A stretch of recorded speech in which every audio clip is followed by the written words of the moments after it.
Contra 1, 304.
It's always a dicey one.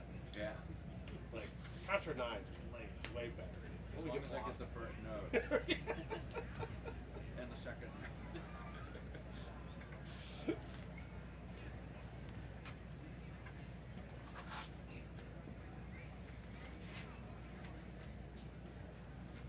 Ankle time? I think so.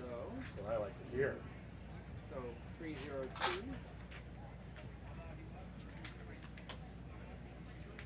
Ankle cycle leader, 302. Shouldn't be too much more before there's a bagpiper interrupting us, and then after the bagpiper we play that end of La Paris and then Pump. Cool.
308, 308A, fancy stores ingredients, old Spanish novel.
Okay. I can hear the bagpipes are coming.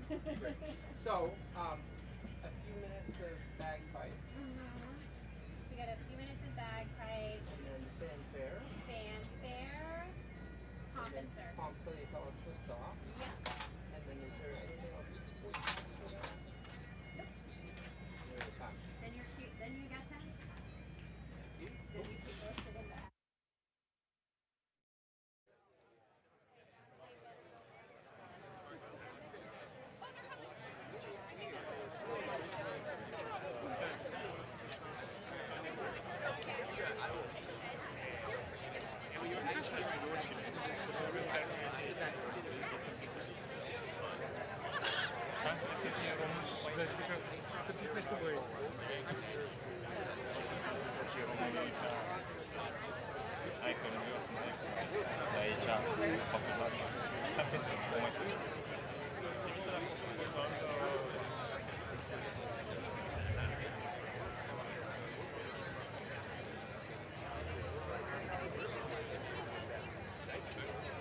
All right, I hear bagpipes.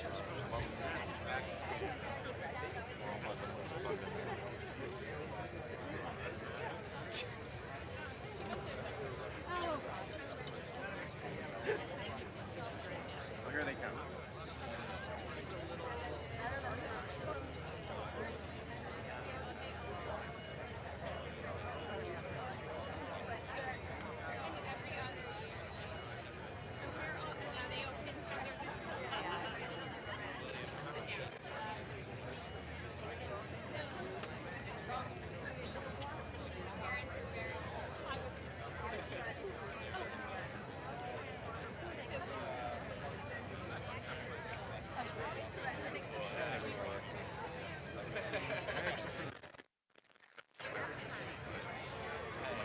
Guys, here, take your seats, please. We're about to start the procession. Guys, here, take your seats, please. Clear the aisle.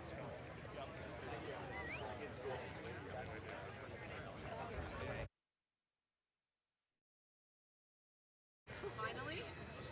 If the message works.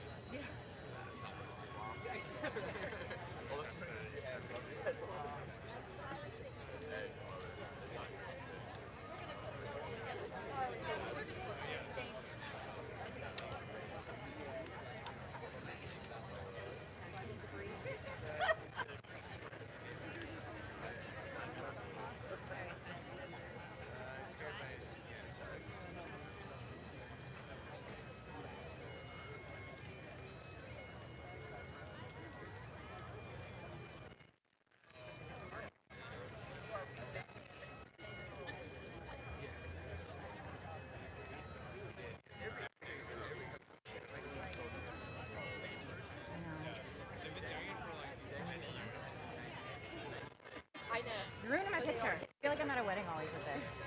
Everybody wants to be out taking their own photo. Oh, here she comes. Nice. Our lady. Woo!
Good morning. On behalf of the Board of Trustees, I am pleased to welcome you to the Class of 2020 Commencement Celebration Ceremony.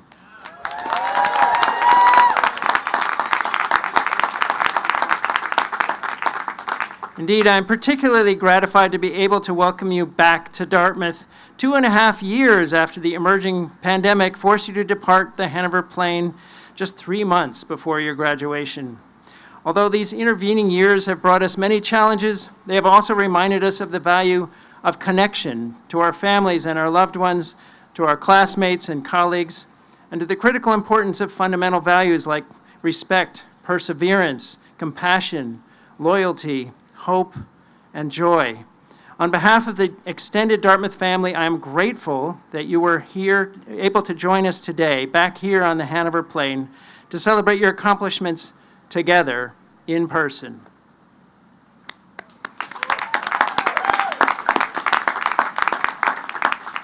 Now it is my pleasure to introduce Annalise Colgrove, former president of the Native Americans at Dartmouth, for a special welcome.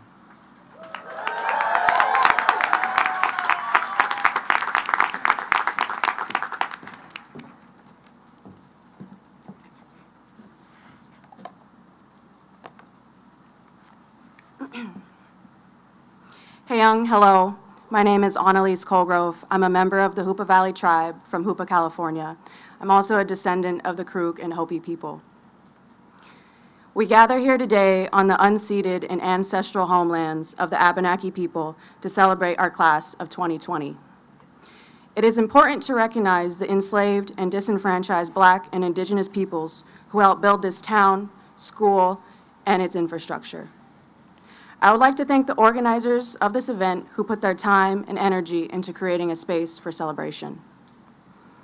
This year marks the 50th anniversary of the establishment of the Native American Program and the Native American and Indigenous Studies Department.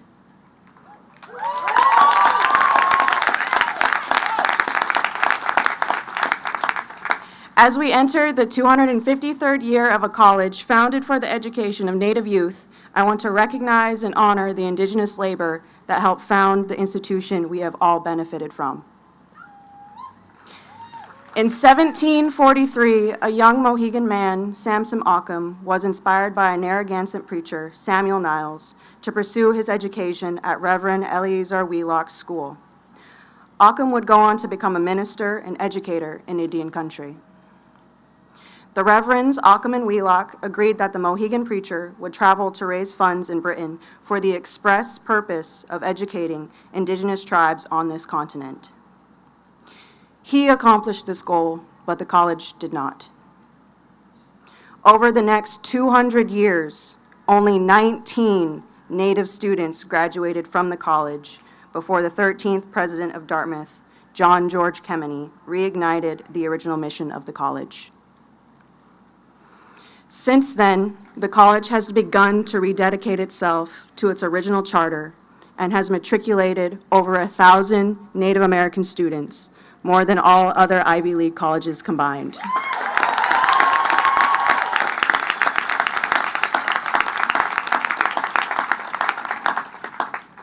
The rededication to serving and educating Indigenous people was a worthwhile venture in Occam and Wheelock's time, and it remains a worthy venture today, as Dartmouth begins to intentionally honor its history.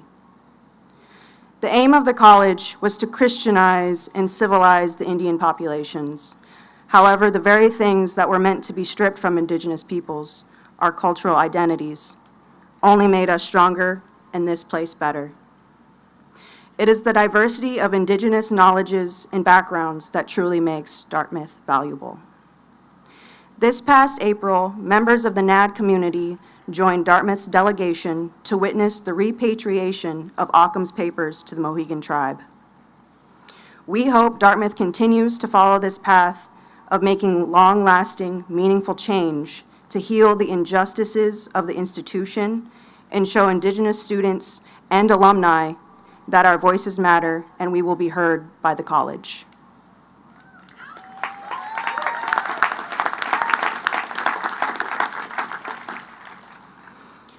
As we and this institution embark on our next chapters, We must remember that if we are willing to learn from one another and deal honestly and justly, we can enhance our communities at home, abroad, and here at Dartmouth. On the homelands of the Abenaki people, we are lucky to have had the privilege to learn from one another. Best to all of your futures, class of 2020. Set diet. Thank you.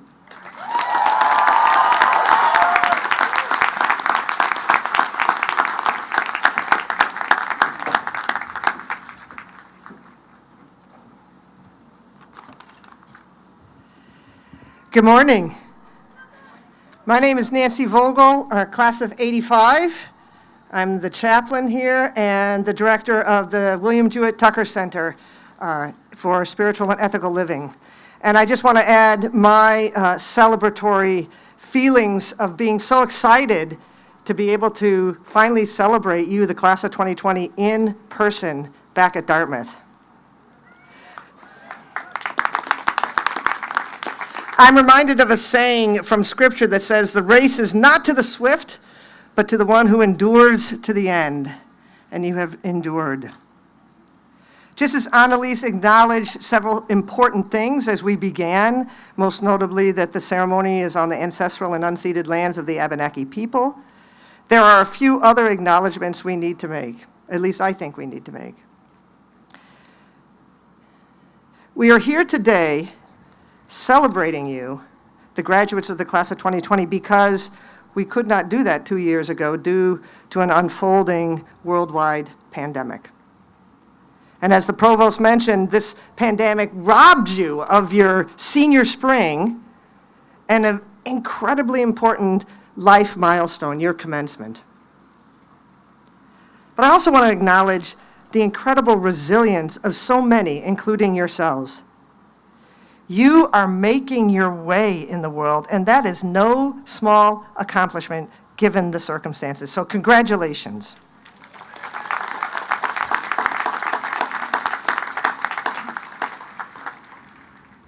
There is a prayer that goes in part, Lord, what has been done,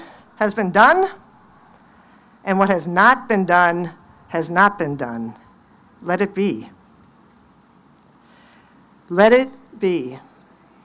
We cannot change the past, but we can learn from it and allow it to inform how we choose to move forward in our lives. Limping perhaps like the biblical character Jacob after his encounter with an angel, and yet also like him prevailing against all odds and receiving a blessing from that angel precisely because he prevailed in the struggle. And so in gratitude, in deep gratitude for this moment, this ceremony, and you, the class of 2020, let us take a moment of silence to make sacred what we are about to do and to honor and give thanks for all those who have made it possible for us to do it.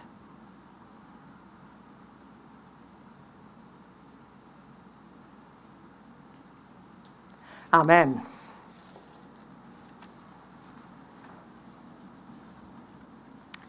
It is my pleasure to welcome up to the stage your class president, Tim Holman.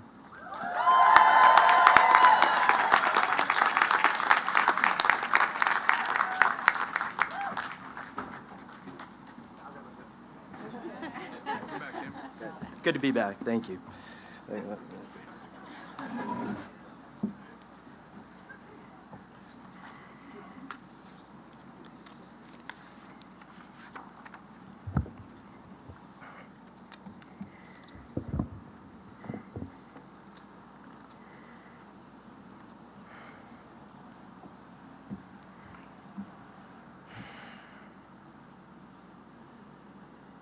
First off, I would like to thank President Hanlon, the Board of Trustees, and the entire administration for their support in hosting this commencement celebration. Thank you to Cheryl Bascom, class of 1982, and Vice President for Alumni Relations. Bree Stein, Associate Director of Alumni Engagement, the entire Alumni Relations team, and 20s who served on the Commencement Celebration Committee for their tireless work in organizing this amazing weekend. Thank you. Thank you. Thank you. Thank you. Thank you. I would like also to extend my deepest appreciation for the anonymous donor who is graciously underwriting our class's housing fees for this weekend. To be here right now in front of our friends, families, and loved ones is purely a dream come true. Thank you for your generosity.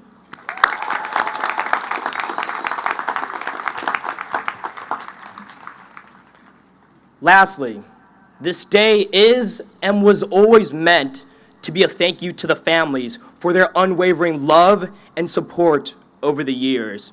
Without you, this journey would not have been possible. Thank you.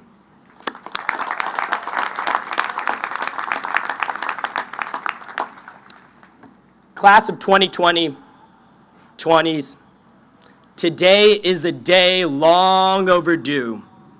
When we think about our Dartmouth journey, why we are here on the green on a sweltering hot day in August, more than 2 years after we formally commenced, I think it's helpful to consider our beginning.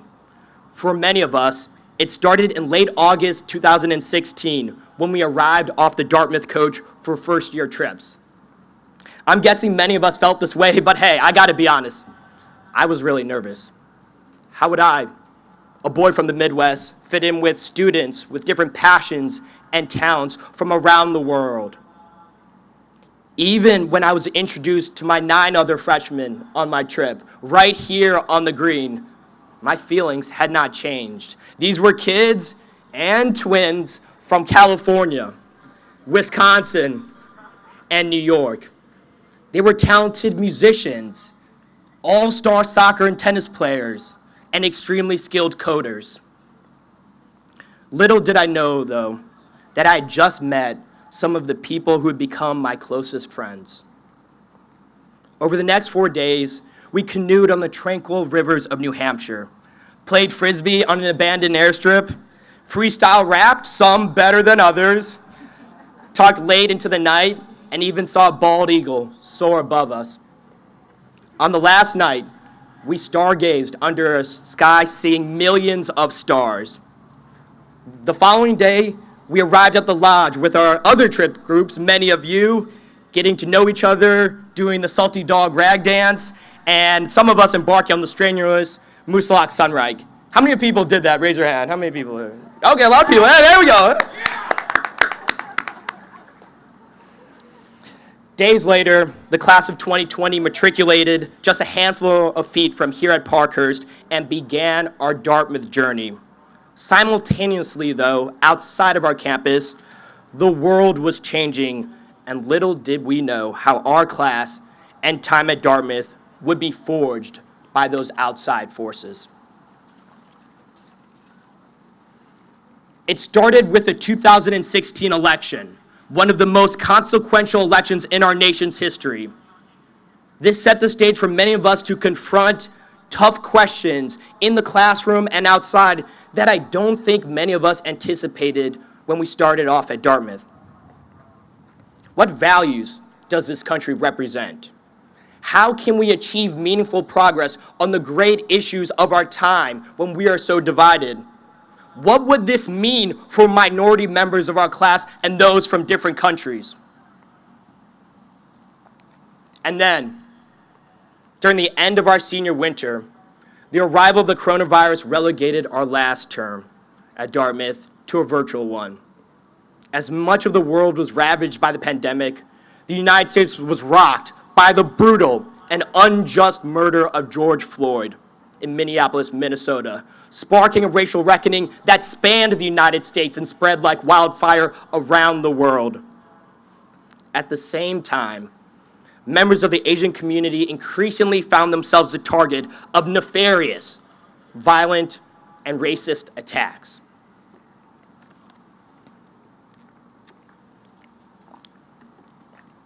'20s. In the final moments of our college experience, we were faced with fear, uncertainty, and seemingly insurmountable challenges. For many of us, this was our darkest hour. But many of you, people in this class, rose and met the moment with compassion, unwavering resilience, and bold action. Amy Guan, you launched the organization Give Essential with the help of our classmates Cindy Zhu and Christy Chow. Give Essential matched workers with essential items. In total, you helped coordinate more than 10,500 donations, 1 million in cash and goods, and you galvanized more than 200 volunteers across this country. Well done.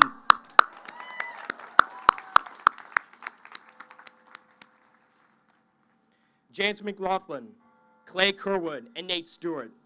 You raised more than $21,000 for the domestic hunger relief organization Feeding America, and you did it with your COVID-19 mullet and mustache Instagram challenge. There you go. Very creative.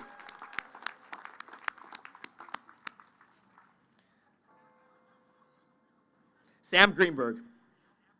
As the epidemic broke out, you rolled up your sleeves and stayed behind here in the Upper Valley to work as a part-time EMT helping transport patients.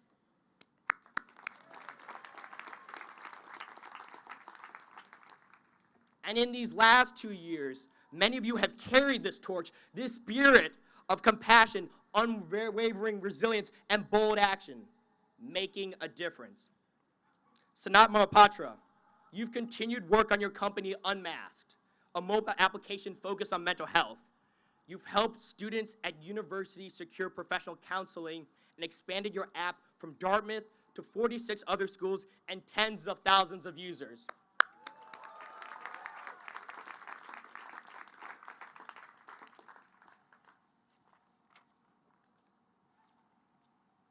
Jessica Campanile, you've served as an advocate for the rights of disabled individuals, starting here during your time at Dartmouth and over the last 2 years, publishing an op-ed in the Baltimore Sun, conducting research, and advancing the fact that there needs to be targeted public health policies and programs for those with disabilities in this country.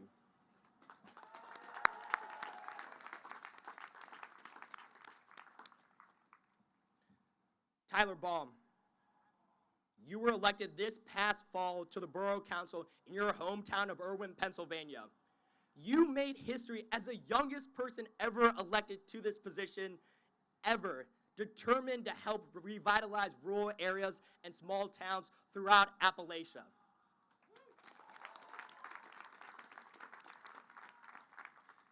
The list goes on, and I wish I had the time to individually recognize each and every one of you. You're all deserving of it. But there is one thing I can point to that I can highlight that we've all been a part of. This class, inspired by the protests and calls for actions following the tragic murder of George Floyd and horrific attacks targeting Asians, have made a commitment every year to promote racial justice and support underrepresented communities here at Dartmouth.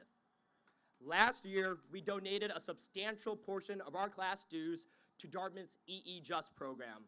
This year, we're donating to the Academic Enrichment Fund for Asian American and Pacific Islander communities. And these are efforts we continue and plan to do every year. So that means next year, the year after that year, the year after that year, and every year going forward in the future.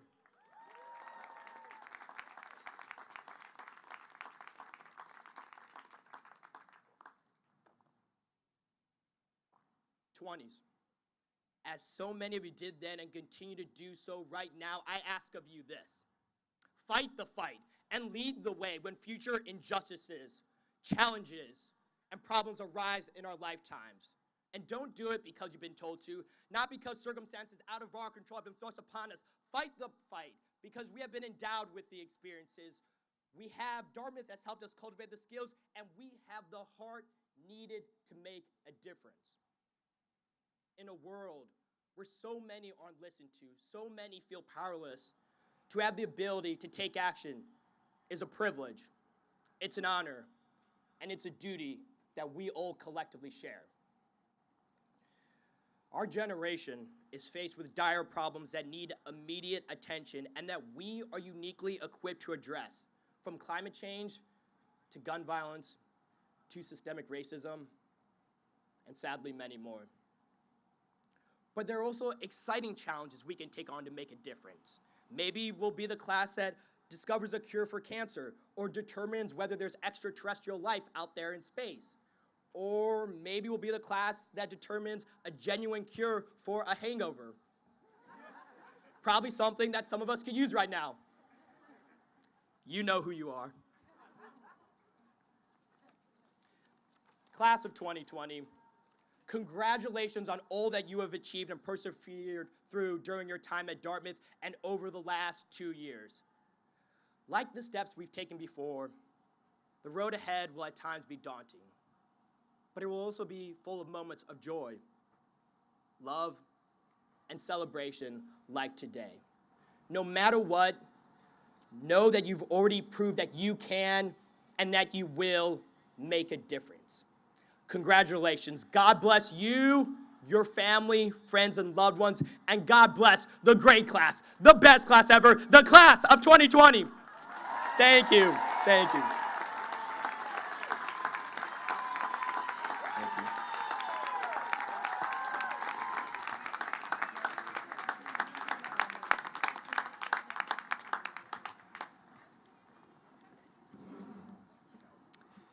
Now please welcome Geeta Anand, Pulitzer Prize winning journalist and Dean at the University of California at Berkeley Graduate School of Journalism.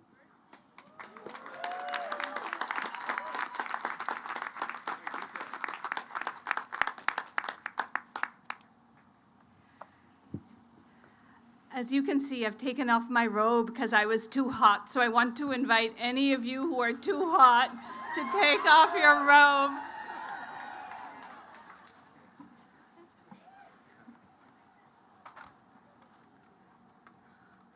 No one will hold it against you. You can put it back on as you process out, but get comfortable.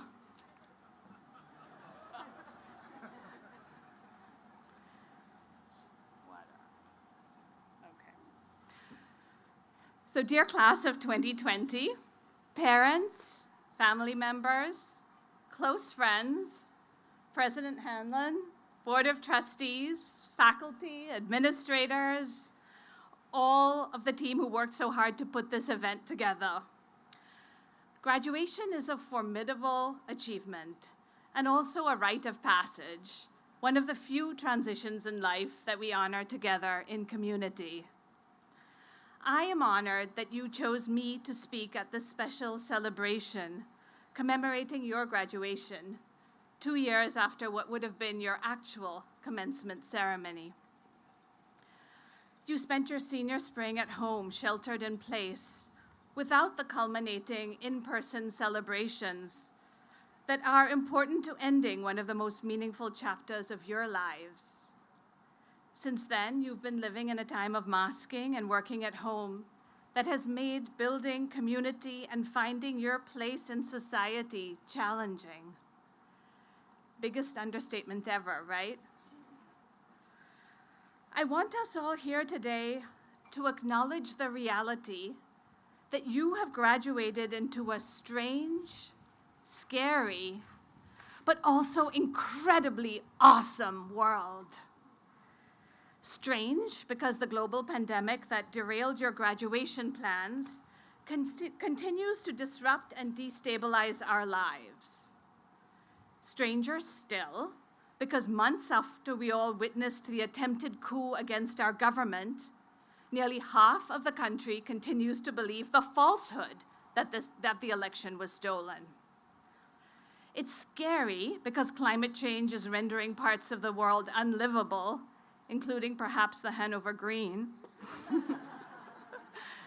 Scarier still because in this polarized world, we are struggling to agree on the most basic set of facts that would allow us to engage in the debate and dialogue vital in democracies to making the tough policy decisions needed to save our planet. And yet this is also an awesome time. And please don't lose sight of this awesomeness. Because as you saw in the images from the Webb telescope, the reality is that we, planet Earth, are a tiny particle in a vast universe of spectacular beauty and immensity.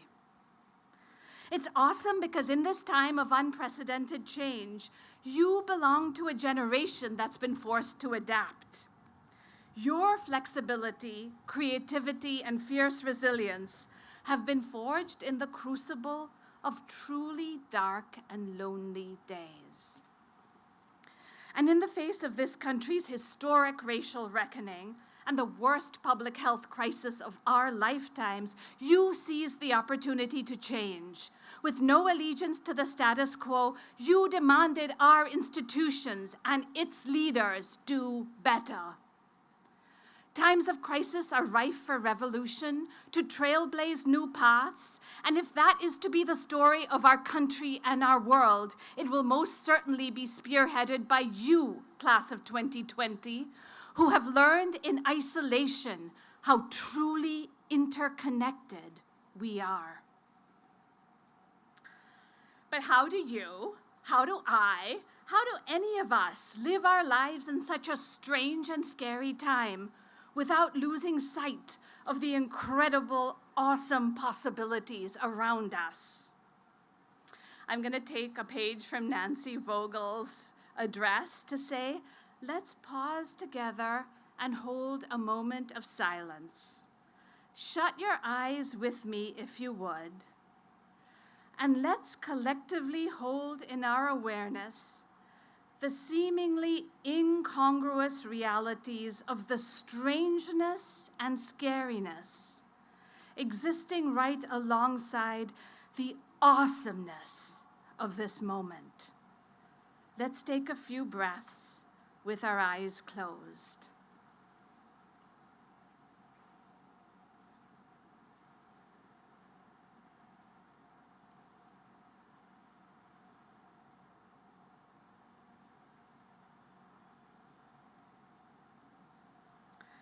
Okay, so what would you say if I told you that the 3 wisest decisions I have ever made navigating moments of grueling transition in my life have been to quit? Yes, surprised your class of 2020, you've invited a speaker who is a quitter. Perhaps this is not the direction you saw this going after what I hope was a rousing and inspiring start. But as a person who is deeply committed to the fight for change, I'm going to talk to you about the importance of quitting, of saying, that's it, I'm done.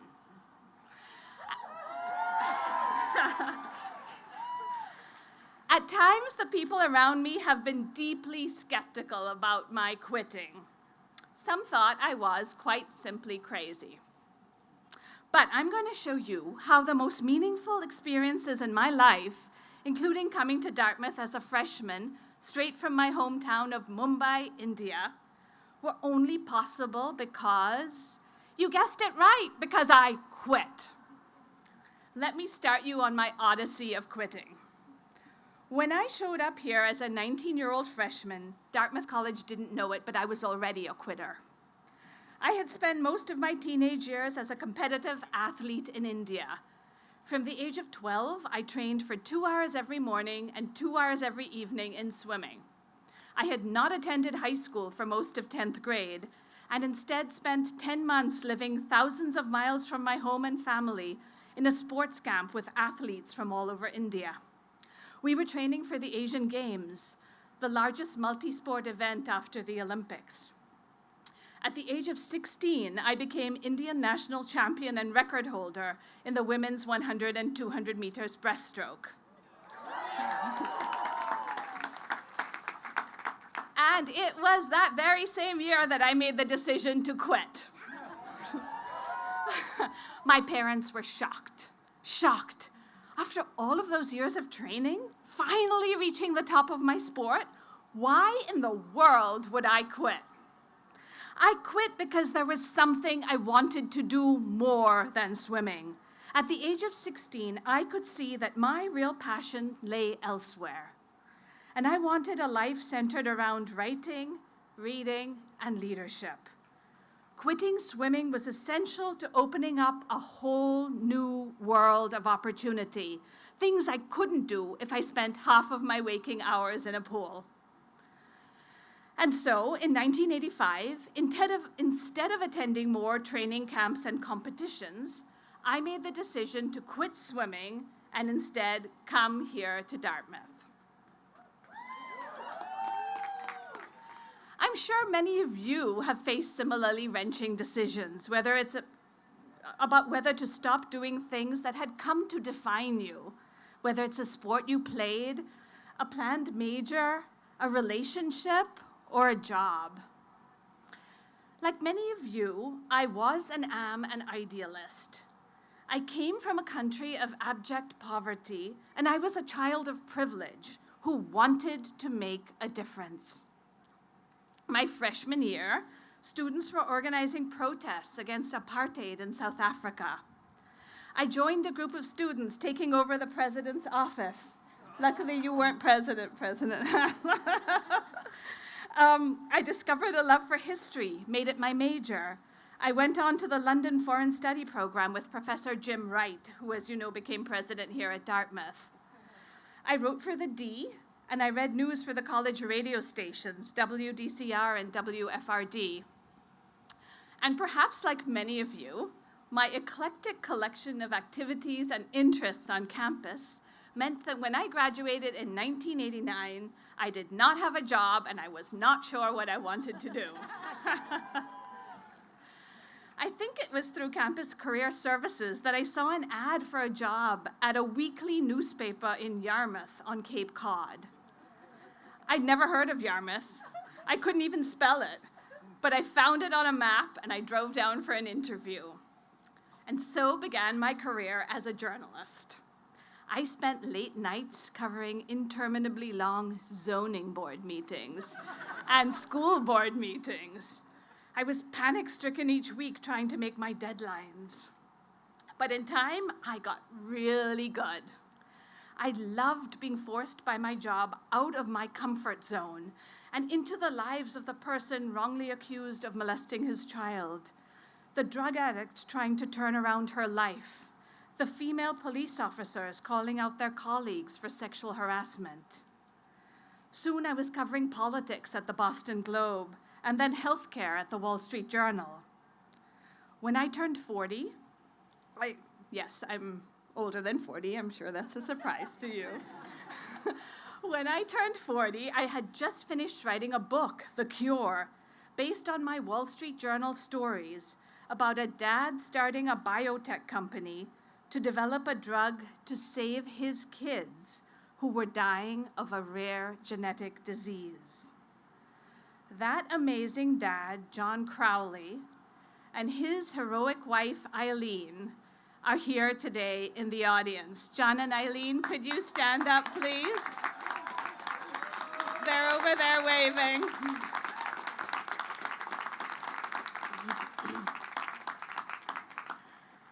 The exuberance with which they packed their kids, Megan and Patrick, along with their wheelchairs and ventilators, yes, they could not breathe on their own, and their nurses, into their handicapped van, and off to Broadway shows, Disney World, and ultimately with Megan to the University of Notre Dame from where she graduated 2 years ago, taught me about how to find joy in the midst of life's scariest challenges. Please join me in acknowledging the awesomeness of John and Eileen Crowley.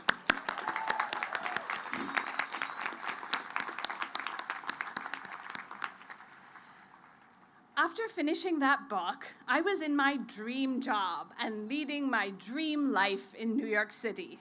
I was on the investigative desk at the Wall Street Journal, working for the most fantastic editor. By then, I also had 2 daughters in elementary school and a really supportive husband, Greg. Of course, he was someone I met at Dartmouth when I was a sophomore and he was a senior. And Greg's here today. Greg, will you stand? Let's give a hand to supportive partners. And my brother-in-law, Jesse. Tyler, can you stand too? There's someone else who wanted to be here today. She was so proud that you had invited me to be your speaker. That's my mother-in-law, Virginia Kreutsch. A cancer diagnosis kept her away, Please keep her in your prayers.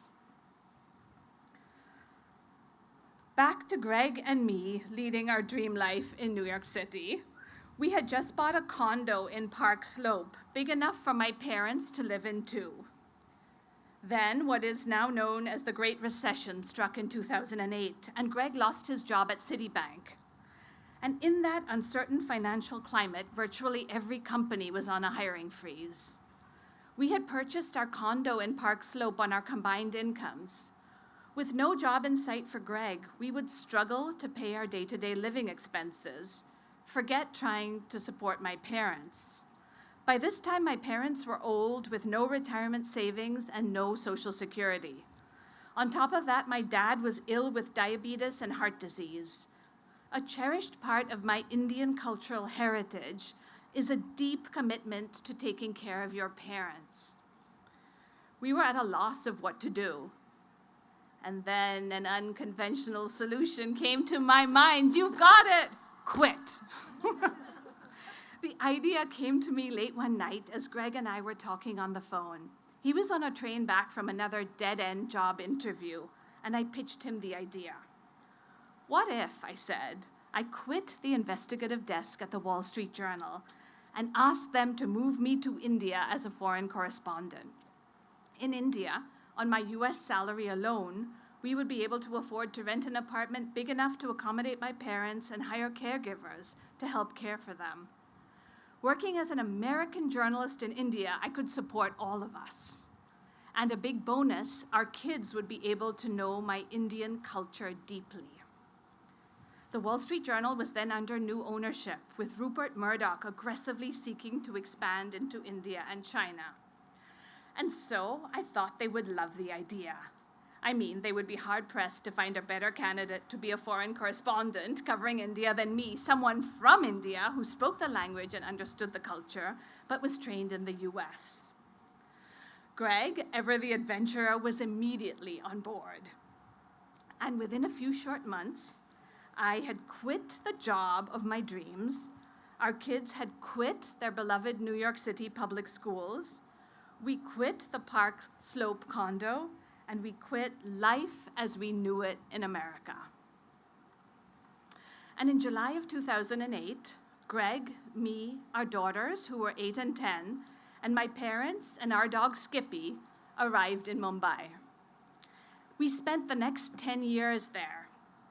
I worked as a foreign correspondent for the Wall Street Journal and then for the New York Times. I traveled around South Asia investigating climate change, terrorism, and the rise of drug-resistant disease.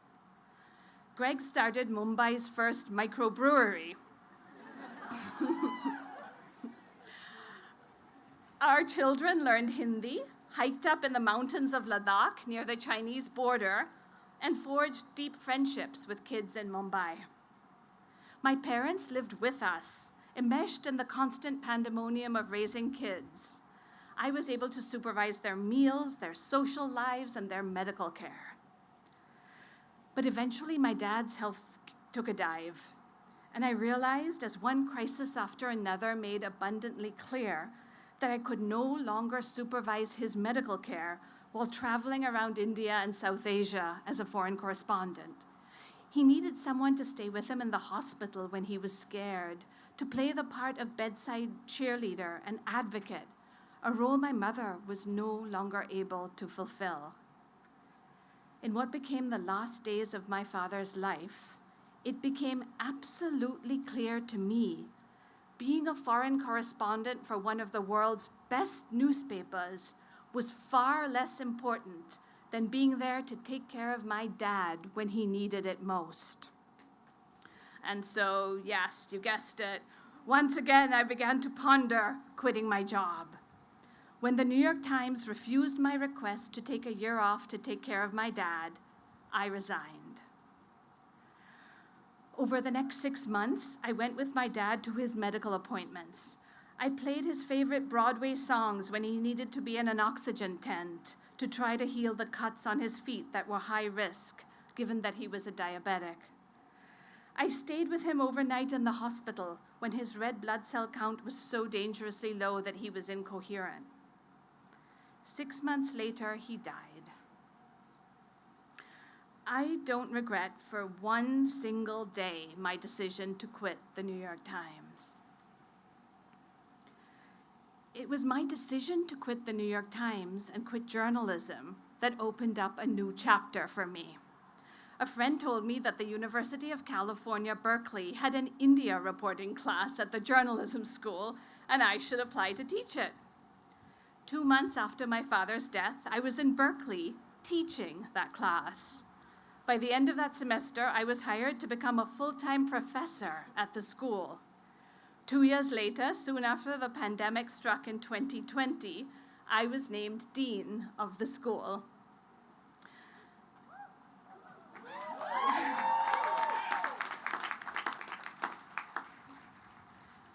As dean, I am trying to address some of the world's most pressing problems. As a leader of the best public university in the world and a leader in journalism. Because we all see the world through the prism of our own lived experiences, I'm pushing to diversify who gets to be a journalist in this world.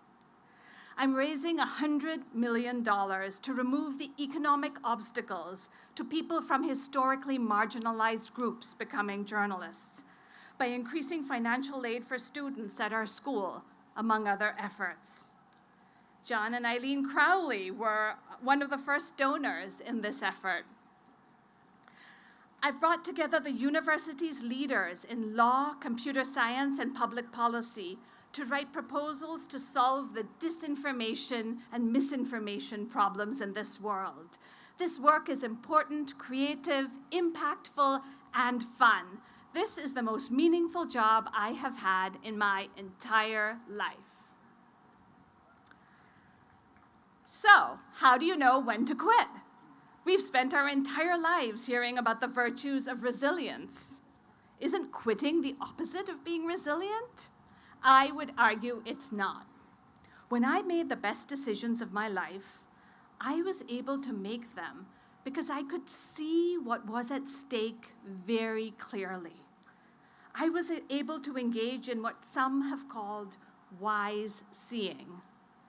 Wise seeing is only possible if we're able to be fully present in awareness, if we can see clearly our own needs and the needs of those we love dearly, if we aren't stressed out and caught up in some thought loop about the past or about the future.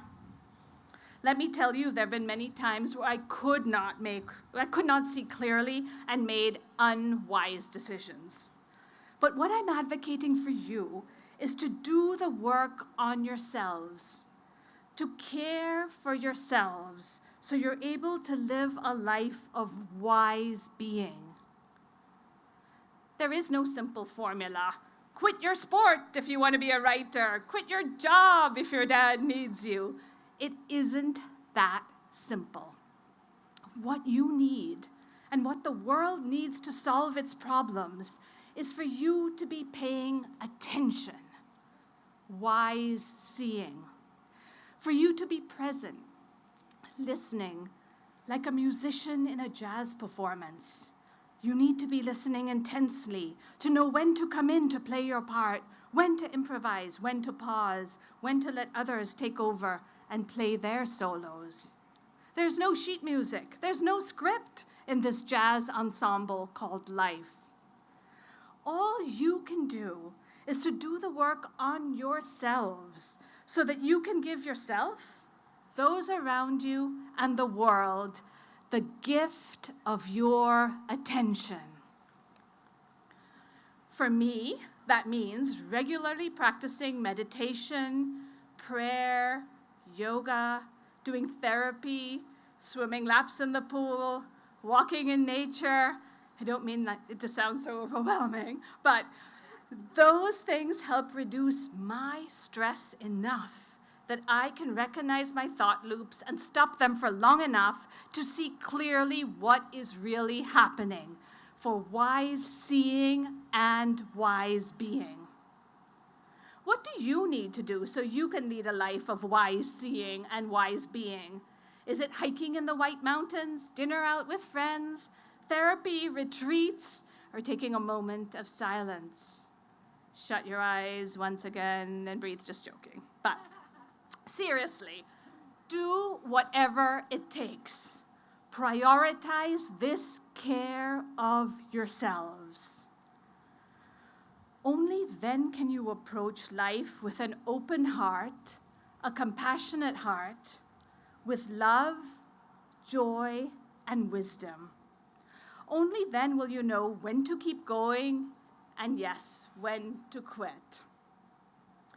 If you are paying close attention, you will know when to close one chapter in order to open up new opportunities, how to respond to strange and scary times, and like John and Eileen Crowley, how even in those strange and scary times, how to never, ever lose sight of the incredible awesomeness of life.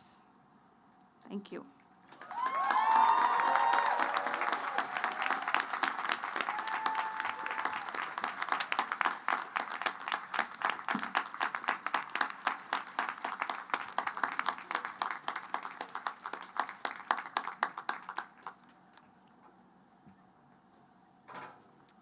Okay. The members of the class of 2020, Bachelors of Engineering, Masters of Engineering Management, and Guarini School will approach the stage alphabetically to have their names read and receive congratulations from President Hanlon. I would like to remind the audience that a professional photographer is present and to request that the audience please cooperate in keeping the aisles clear. Will the first row of graduates please stand, and the rest of the rows please be seated until it is your turn to approach the platform. In light of COVID, candidates who prefer not to shake hands need not do so. Hand sanitizer is available at the entrance to the stage.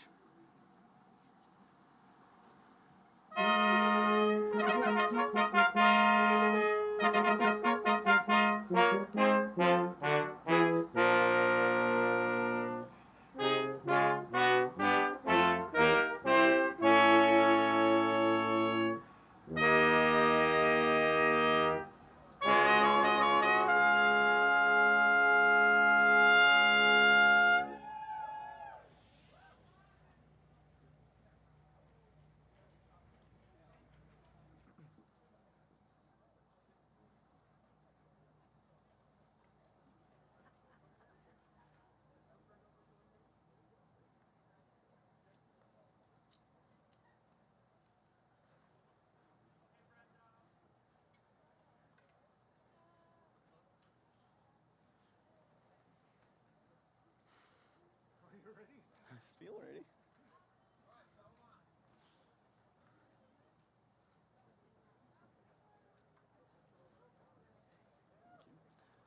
Carla Rosas.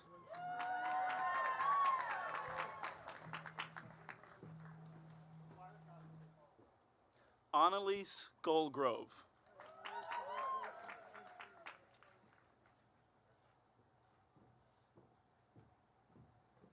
Elijah Ishmael Abbas. Sahil Abi. Garenly Gemmer Abbott. Sarah Allison Abramowitz. Naomi Agnew. Sajid Rizvan Essen. Bashar Al-Hadi. Caroline Victoria Francis Allen. Carolina Almonte. Allison Anderson. Kristen Theodora McKinney Anderson. Grace Elise Anderson. Ross Andrasik. Cole Andrus. Jannat Khan Anwar. Lauren Hancock Archer. Anila Arifi. Daniela Carolina Armas. Roviel Silang Arquiza.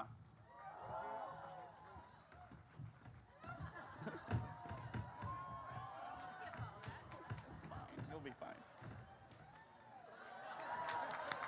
Good stuff, good stuff. Emma Kensington Alter. Callista Almer. Sophie Osmus.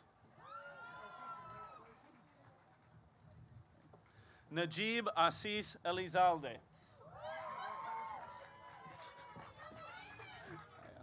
Louisa Auerbach. Matthew Stephen Armstrong. Albert Adolphus Austin III. Rahul Babu. Christopher Bacardi. Nicholas Nicholas Bagatelas. Tim Holman. Amanda Bach. Zeke Mackenzie Baker.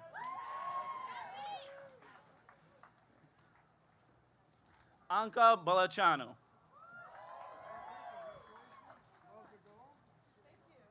Brandon Baldovan.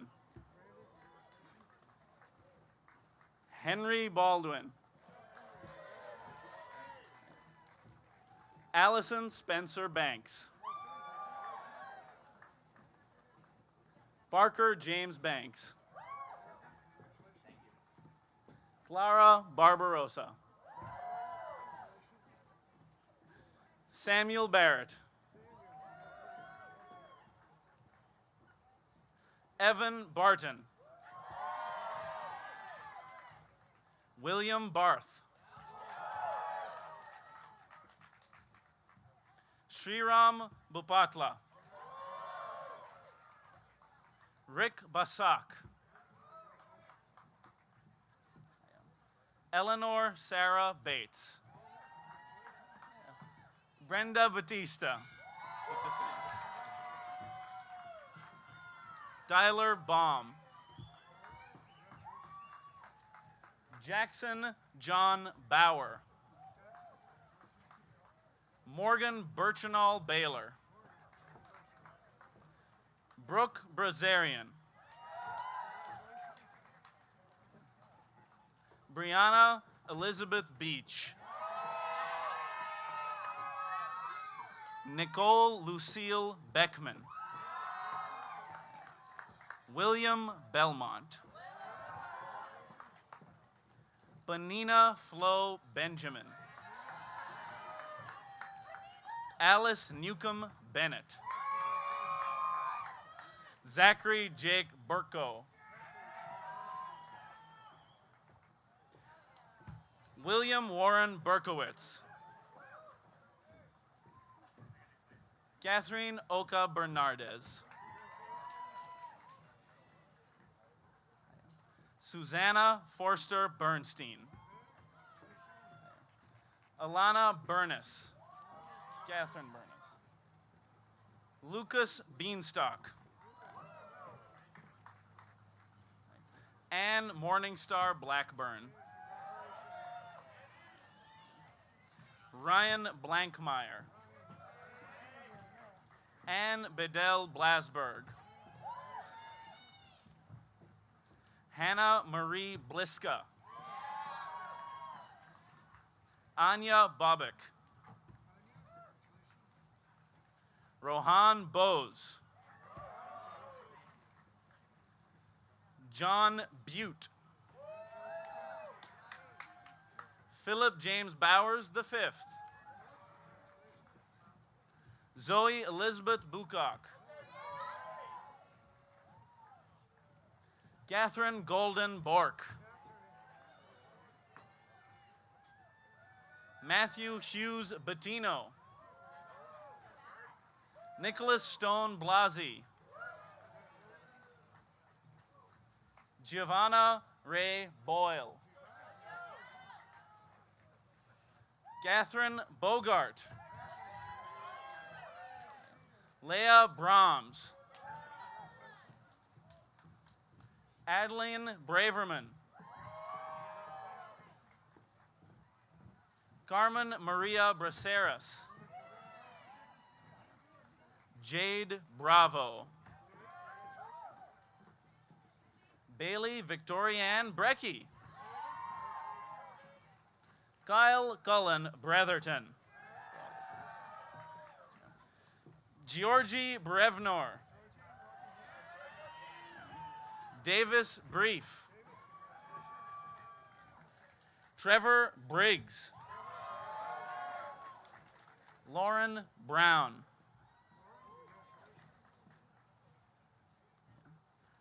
Shundeen Brown. Zoe Madeline Brown. Oliver Bug. Samantha Burek.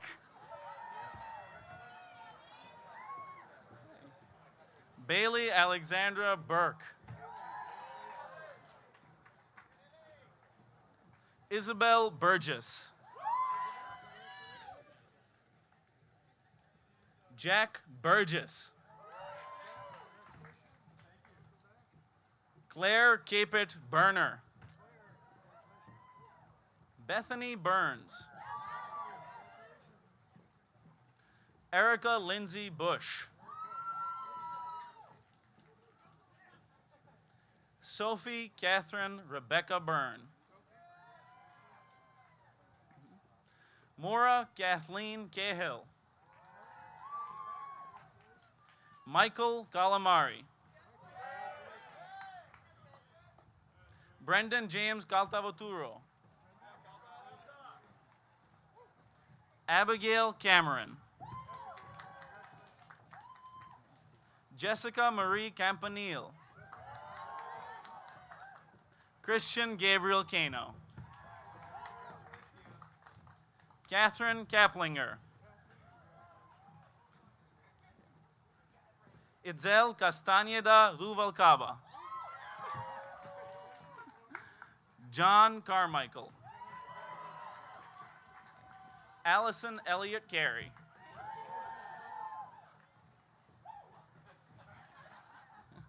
Kira Simone Carey. Catherine Marie Carithers. Joseph Carleo. Alan Joshua Carles. Molly Nicole Carpenter. Eloise Beaupre Carson. Ian Alexander Carter. Mary Wilbon Carter. Mackenzie Case. Robert Guthrie Castle. Ajaypal Singh Chahal. Nat Chi Hang Chan.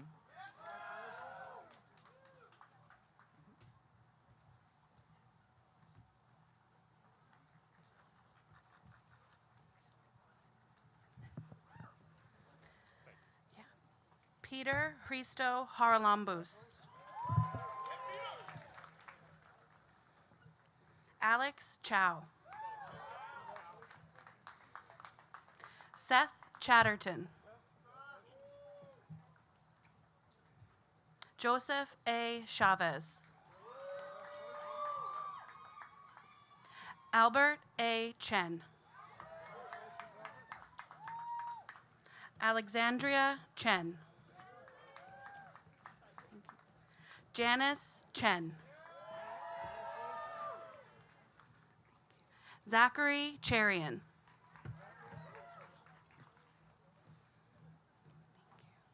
Hannah Joan Sherdfont.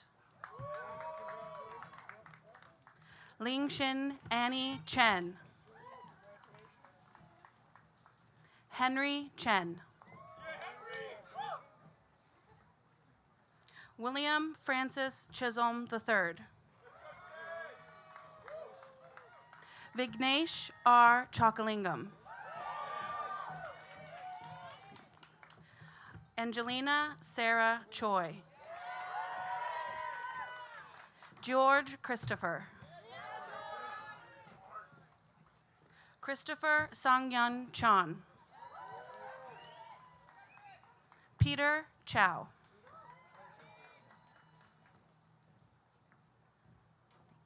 Gray Christie. Lily Clark. Lizzie Clark. Paige Campsey Clark. Mary Versa Clemensoul. Kensington Cochran. Savannah Cochran. Summer Bree Cody. Francis Cohen. Hunter B. Cohen. Kenneth Coleman. Emma Cooper. Garrett Clayton Gridzy Collins. Nicholas Corrente. Shepard Connor. Colby Connor. Sorry. Peter Conway. Thank you. Franklin Correa Dilbert. Pablo Jose Correa. Corinne Olivia Cox. Stephen Crow. Annalisa Crow. Brittany Critchfield. Phoebe Holston Cunningham. Luke Matthew Cuomo. Stephanie Curry. Hannah Dye.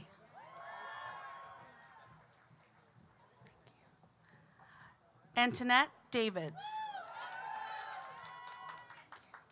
Bethany David. Andrew Davidson.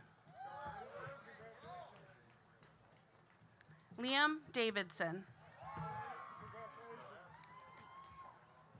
Andrew Deacon. Gustavo de Almeida Silva. Elizabeth Carey Decker. Barrett de Grandpré. Emma Uezu Demers. Sarishka Desai. Nayeli Diaz de Bonilla. Benjamin James DeMayo. James Elias Denolis. Long Doe. Anna Dodson.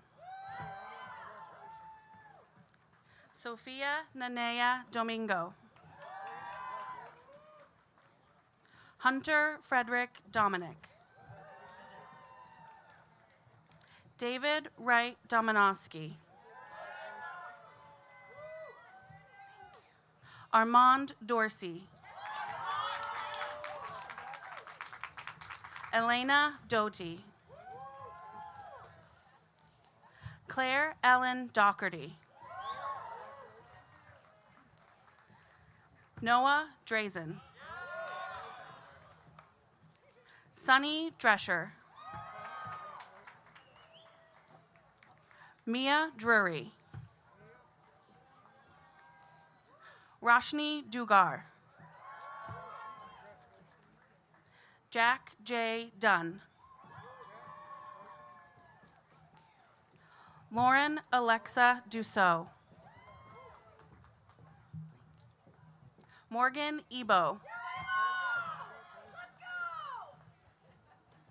Kojo Bentham Edsey Jr. Caroline Elliott. Zoe Ann Enright. Simon Connor Ellis. Madeline Sienna Donahue.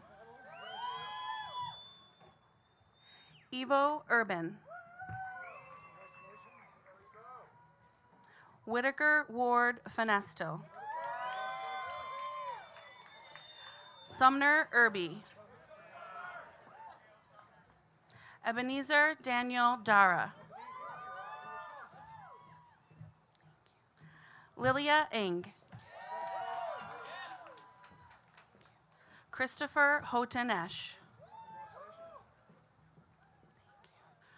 Renato Escobar. Emma Shirley Louise Esterman. Charlotte Haswell Esty. Rose Rita Sophia Falzone. Danielle Fang.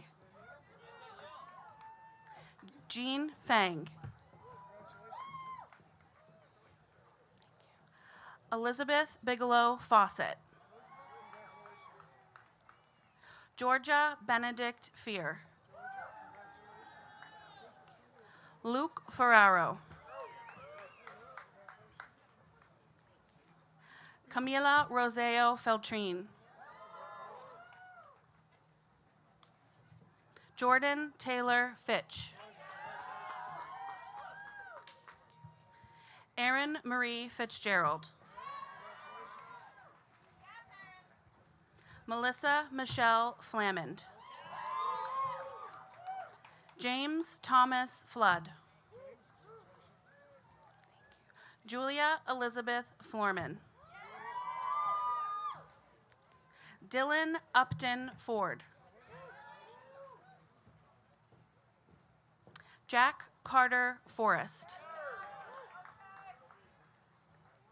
Colton Forster. Samuel Fox. James Foy. Avery Frankenberg. Jonathan Freed.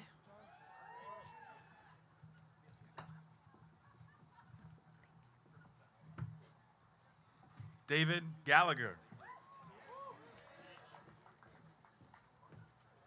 Natalie Garcia. Alexander Evan Friedman. Colton French.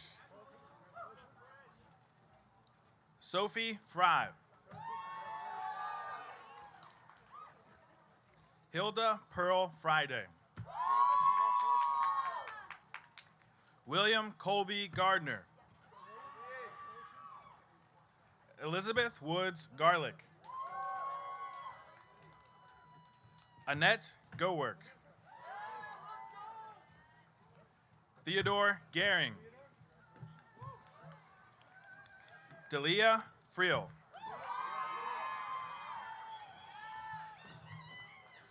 Shoshana Geller. Jared Gerbino. Audrey Giblin. Trevor Glasgow. Jonathan Gliboff. Caroline Goggins. Katie Goldstein. Jason Maxwell Goldman. Franklin Harvey Goldzer. Jacob Gonzalez. Zachary Gottschall. Kala Goyo. Alexandra Grasso. Lauren Kendall Gray. Tara Rose Graney. Louisa Crawford Greenberg. Allison Casey Green. Riley Griffin. Tessa Grossman. Amy Guwan. Chuyang Guan. Savani Gulapali. Emma Guwo. Ross Guju.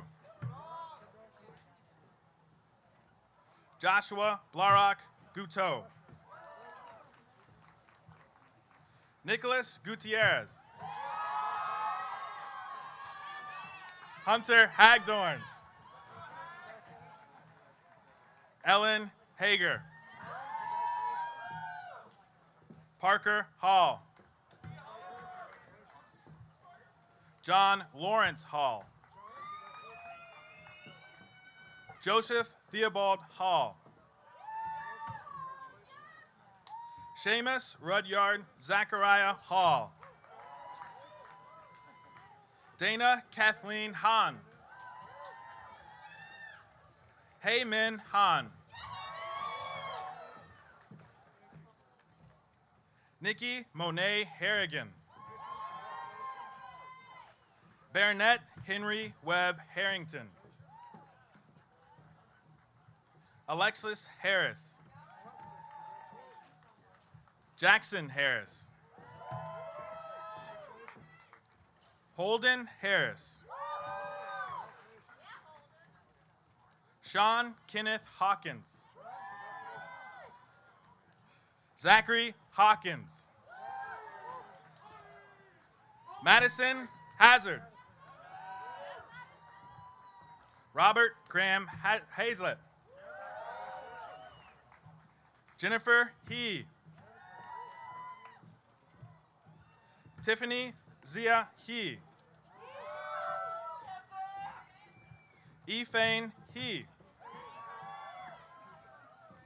Nathaniel Healy. Catherine Von Heisler. Brandon Ryan Hester. Noel Henderson. Isabel Gedney Henschel. Julia Herman. Hannah Haley. Casey Herrera Pujols. Lillian Higgins. Sarah Jacqueline Heilman. Sabrina Hewitt. Sydney Hill. David Scott Hornifer. Henry Hilton. Shanti Karishma Harayamath. Brandon Holmes. Jared Hodes. William Georgia C. Kevin Hu.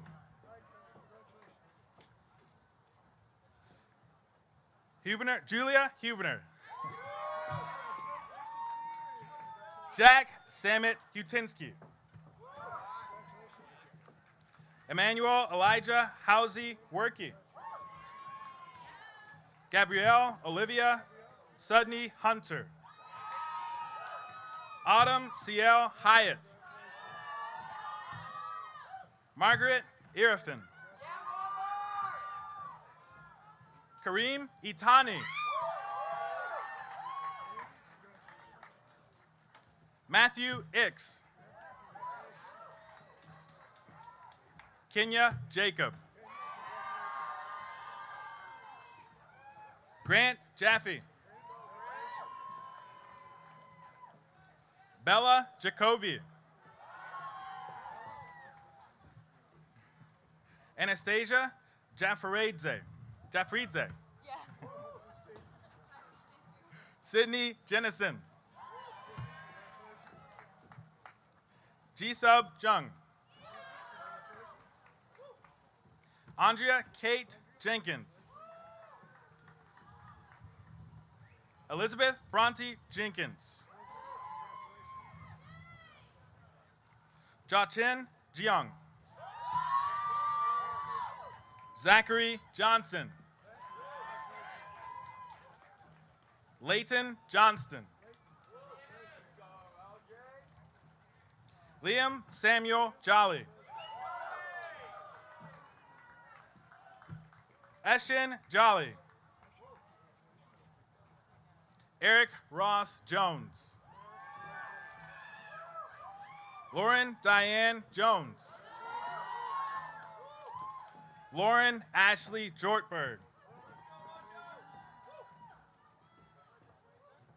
Vanilla Kanagala. Oak Kanine. Ananta Karki. Stephen Acton Carson. William Kaufman. Katrina Marie Keating. Michael Kalman. Evan Kelmar. John Karen. Catherine Ann Kaiser. Elizabeth Mina Kusid.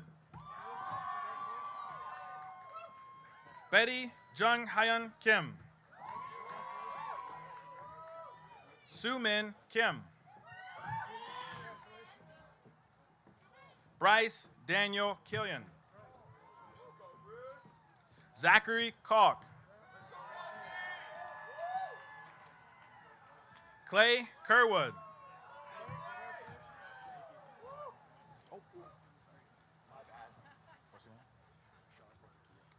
Sean Frederick Keogh. Raina King. Sophia Therese Kinney. William Ward Kirby.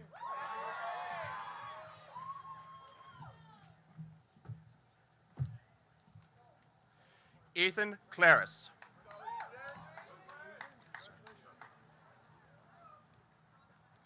Ava Paxton Klein.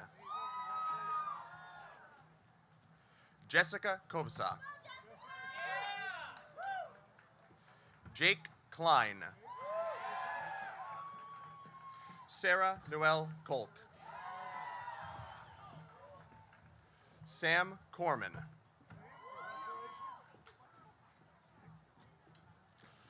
Melanie Koss.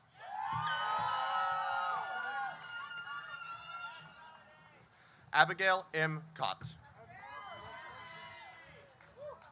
Anika Kohia. Ariel Covery.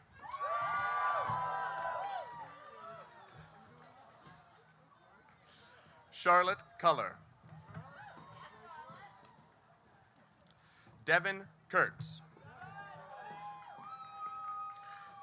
Lindsay Kursnarowis. Paula Kutshera. Ama Chirira. Eric Ruben Latterman. Marcus Lake.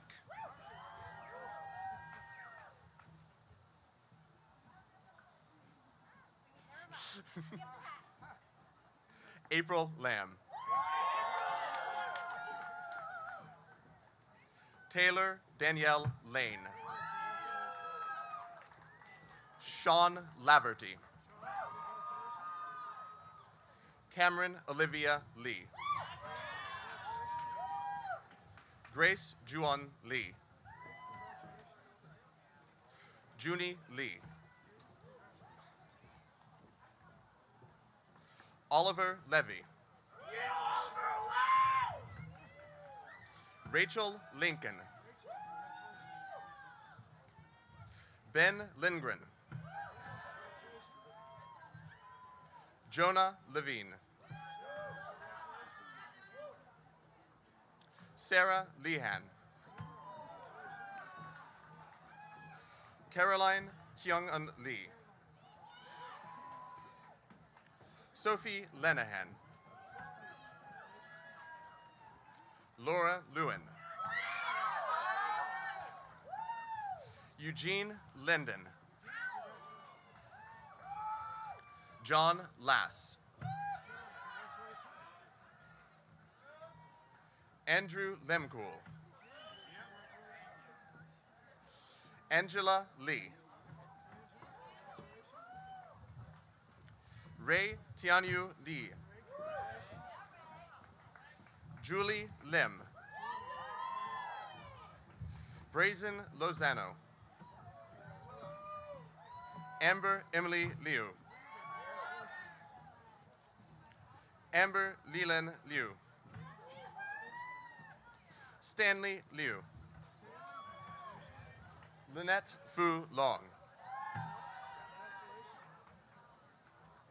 Sarah Lopez Wheeler. Cecilia Lopez. Jennifer Lopez. Christina Tingwei Liu. Richard Liu. Justin Liu. Raquel Viola Veronica Lin. Jamie Ma. John Mackle. Hugh Botello McNeil. Sean Madden. Emerson Mahoney.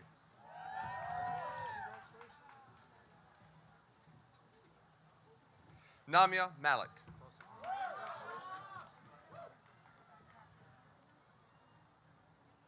Summer Virginia Matthews. Julie Ann Huntley Mayberry. Saba Nubila Muhin. Madison Emily Manas. Julia Cynthia Marcotte. Benjamin C. Martin. Alejandro Martinez.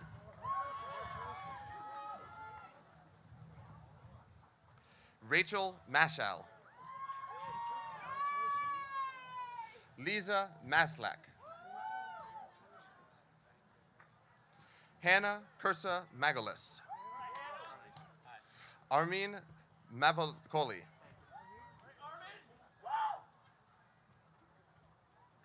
Hannah Jane Marr.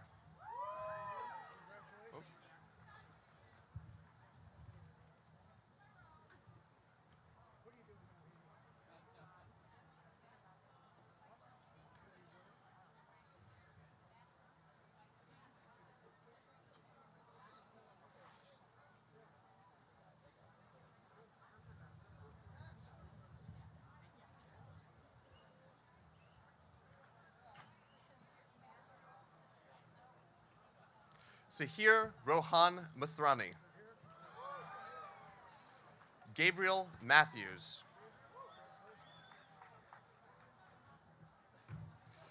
Devin Purcell Matty III. Taylor Grant Mooney. Madeline Mayer. Maeve E. McBride. Duncan McCallum. Allison McCann. Juliana Maria McComb. Jordan McDuffie. Caitlin McGrail. Lorna McReth. Molly Elizabeth McGorris. William Francis McGrath. Leela McKenna. Anne Kathleen McKenna. Natalia Anjali McLaren. James F. McLaren. Tristan James McMullen. Jacob Meister. Alejandra Mena. David Mena. Natalia Mendolia. Rosa Marie Mendoza Padron. Cavali Leah Menon. Typhiers Green Meteba Jean. Raiden Kaneda Meyer. Victoria Meyer. Abby Myers. Harry Mayapon. Alexander Richardson Miller, Jr. Elena Mitchell. Sanat Mohapatra. Suhala Mohayden. Matthew Muniz. Devin Montgomery. Alexander Montegru. Garrett Muscatel. Emily Miller. Mary Catherine Milway.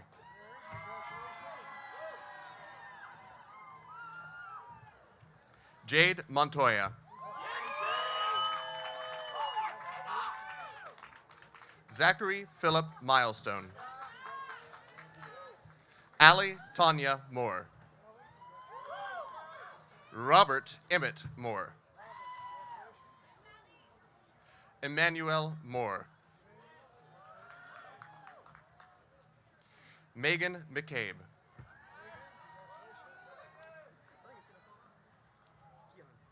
Kian Morthy.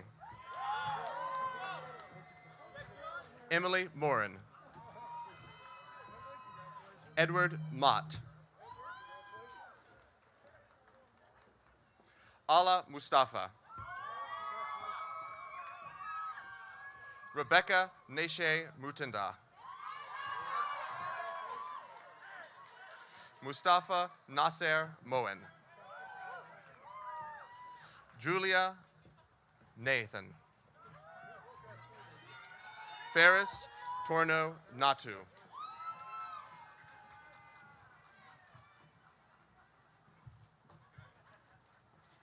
Yumi Naruke. Hamadri Narusimurthy. Elizabeth Nguyen.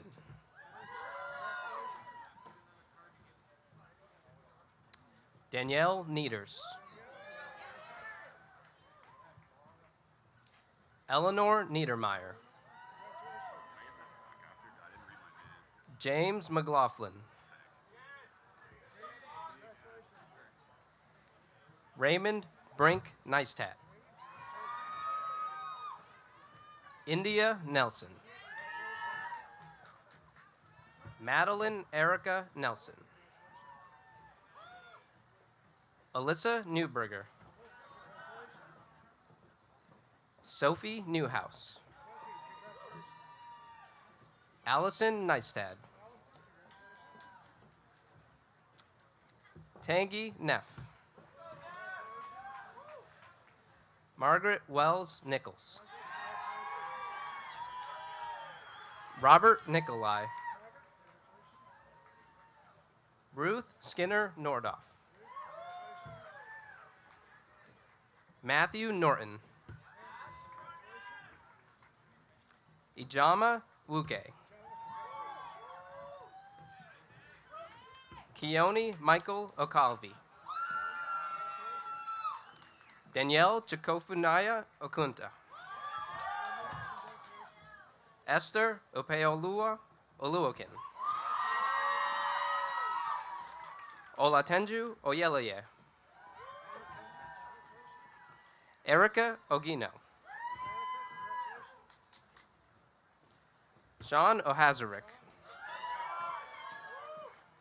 Leon O'Connell. Patrick James O'Neill, Jr.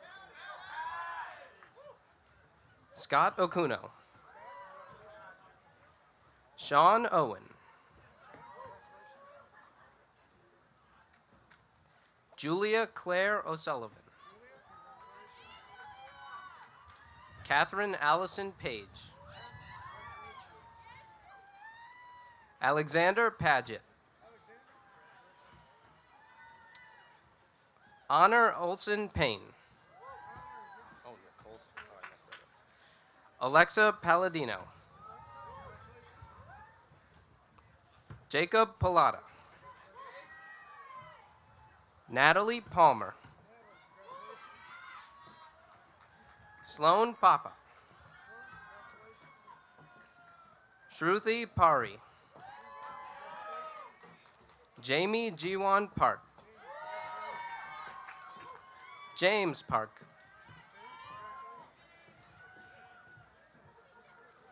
Isabel Brianna Parks.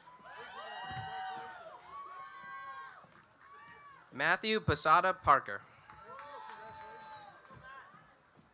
Michael Parsons. Kenya Paskazi O. Shruti Pasapoletti. Josie Pierce. Sarah Taylor Pearl. Nicholas Anders Pellet. Peter Chapman Pellet. Marshall Peng. Siya Peng. Chase Penalaric. Caroline Ann Panaccio. David Pepper. Kamaya Ayana Perkins. Joshua Bernard Perlmutter. Catherine Person. Isabella Maria Pesavento. Jennifer Maria Peterlin. Anna Claire Petty. Cameron Chadwick Foffel. Annie Christine Pfeiffer. Grace Elizabeth Phillips. Wilson Phillips. Anna Yates Pinkney. Margaret Rose Piazio. Oh, I messed that up. Noah Volnew Pugh. Lindsay Pitt. Eric Maxwell Plout. Yeah, Eric, I love you. I like that guy. Kara Madeline Powell. Anjali Samantha Pathana. Madeline Jill Press. Zachary Port. Sophie Stewart Copan. Julia Rachel Potter. Vinay Reddy. Jeffrey Thomas Pumkuddy. Anjali Prabhat. Rafael Octavio Preston. Catherine Yvette Pursley.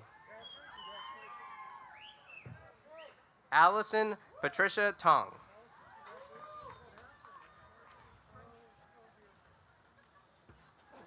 Charlie Plum. I'm sorry. Juliet Puchel. Oh, you need that back.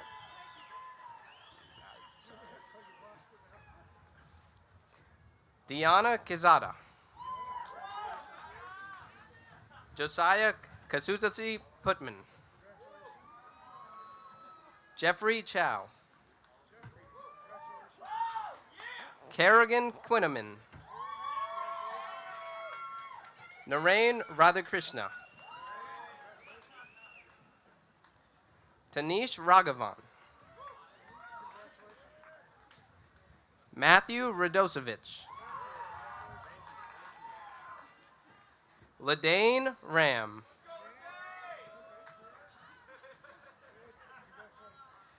Namrata Ramakrishna. Haley Ramsden. Meghna Ray. Nizoni Sky Redmond. Dominic Anthony Rapucci. Henry Raymond. Lindsay Reliance Reitinger. Abby Beryl Ritterband. Adam J. Riegler. Kayla Novelle Rivera Hoskinson. Anthony Rod Robles. Eliza Jane Schaefer. Christina Romboat. Andres Rosales.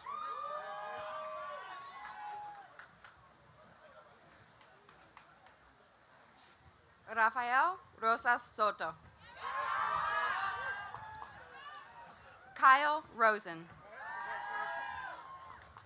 Rebecca Jane Dufresne Roscoe. Layla Rickenbaugh. Ethan Rubens. Sarah Reese Ross. Jack Ryan Richardson. Devin Patrick Riley. Connor M. Rempel. Ethan Rue. Rachel Rubin. Benjamin Saccone.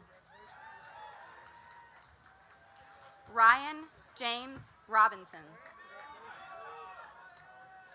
Lauren Sapone.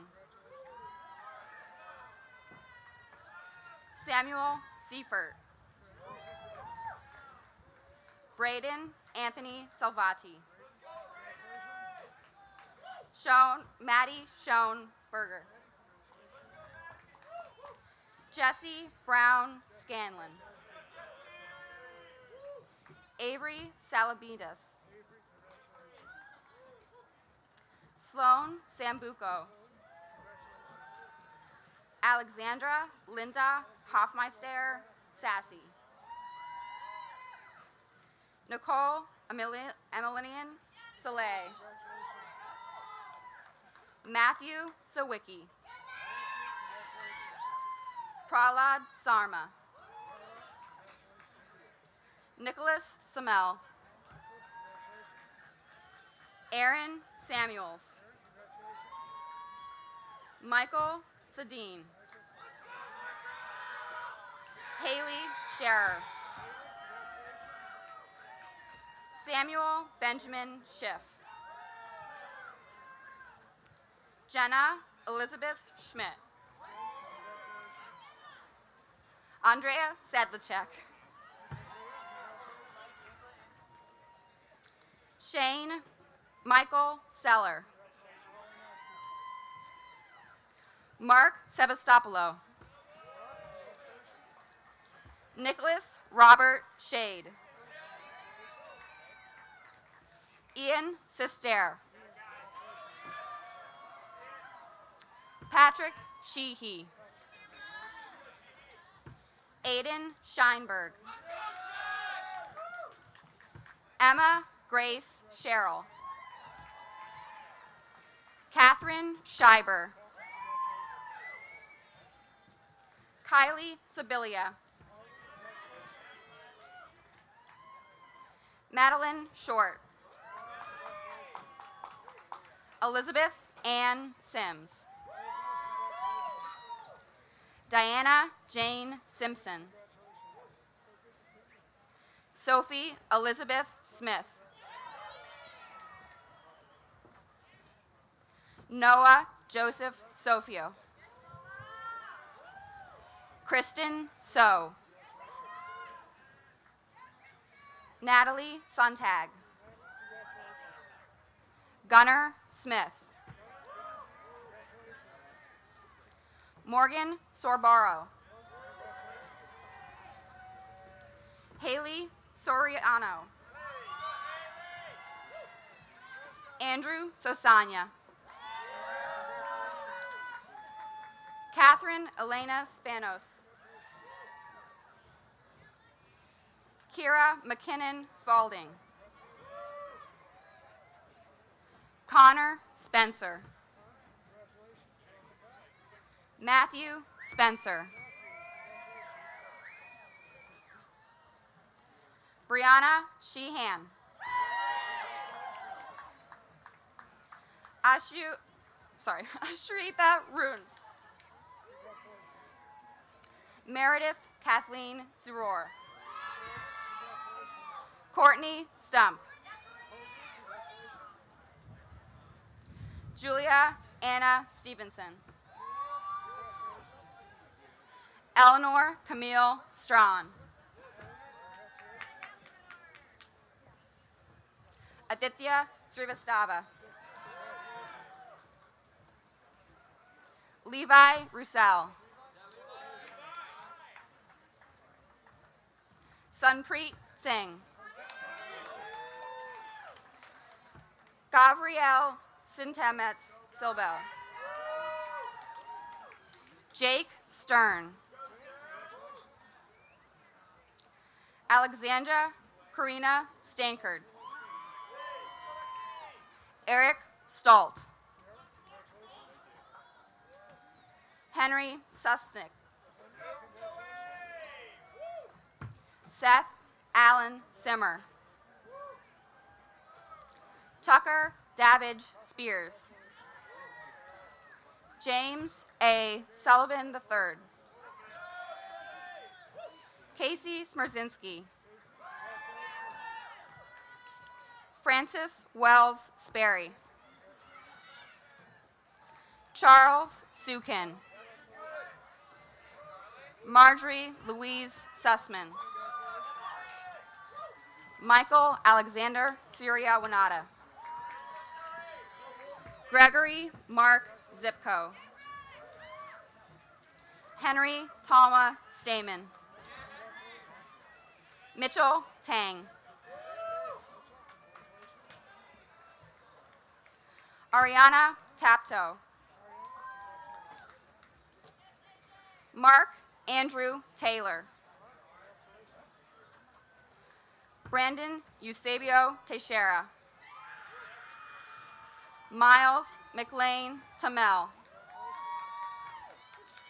Ty Teodori. Alexandra Victoria Puvesana Du Silva Tedario. Sorry. McKenna Sophia Thomas. Jenna Thompson. Rebecca Jane Thompson. Michael Thurston. Mary Elizabeth Tobin. Brian Alexander Tomasco. Dania Estefania Torres de la Torre. Camilo Toruño. Cameron Valletta Toll. Christian David Trejo. Alexa Marie Tucker. Connor Turner. Sophia K. Turquetta. Margaret Carol Tuthill. Carly Tim. Saida Ula. Alexandra Yukiza. Peter Unger. Emma Winson. Altish Yusuf. Julia Valenti. Lucas Carl Valdez. Luis Valdivinos. Hanover Madison Williams Vale. Ian Van Hook. Avery Elizabeth Vanacore. Alexis Vanette. Anuj N. Varma. Gaurav Varma. Hamilton Day. Marie Sarawati Ram. Mira Sarathi Ram. William Alexander Balls. Abraham Vasquez. Emma X. Valitsky. Honora Ann Verdun. Diana Grace Visa. Kara Lillian Varinti. Seamus Walsh. Tadesha Alira. Sorry? Tariash Ulish.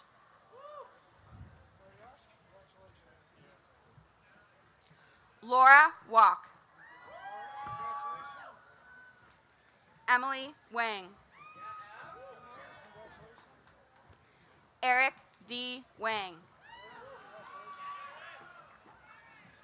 Iris Wong.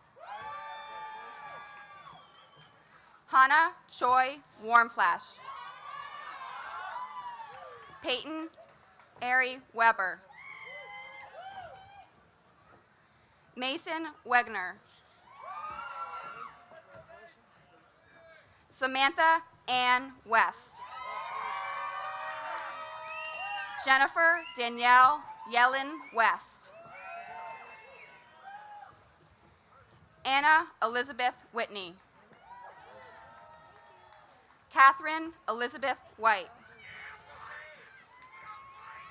Paige Whittemore. Sophie Whittemore. Hannah Catherine Wilsinski. Eleanor Hoden Wilson. Michael Wilson. Nicholas Dale Wyndham. Alexa Justine Wing. Bryn William Whithans. Ryan Franco Whithans. William Andrew Philip Wolf McGuire. Benjamin Atkinson Wolsifer. Nicholas Shano Wu. Catherine Elizabeth Wood. Tyler Lee Work. Michelle Wu.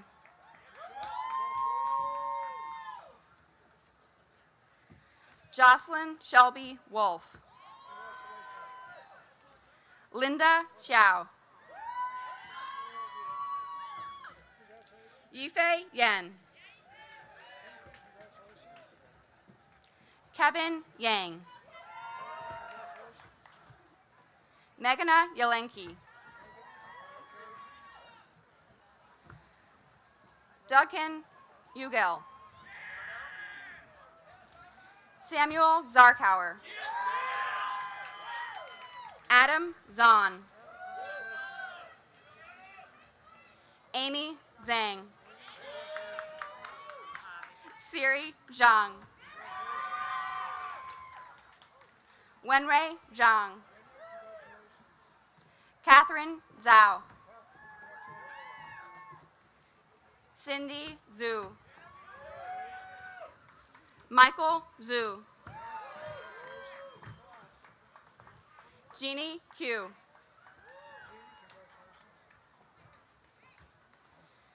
Jan Rentmeister. Kyla Duvall. Emega Tadaimti. Andre Murdaz. Keiji Wei. Sadan Fu. Yanling Deng.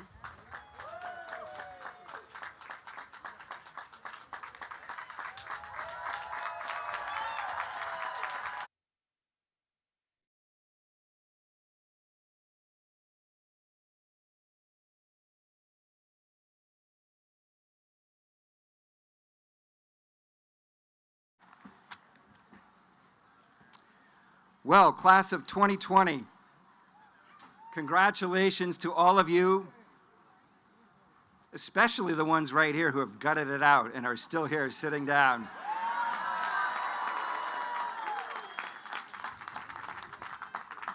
I am Jeff Crow, class of 78 and a member of the Board of Trustees, and I am here today, of course, to congratulate you. But before we get started, I have to say, didn't that just feel really satisfying?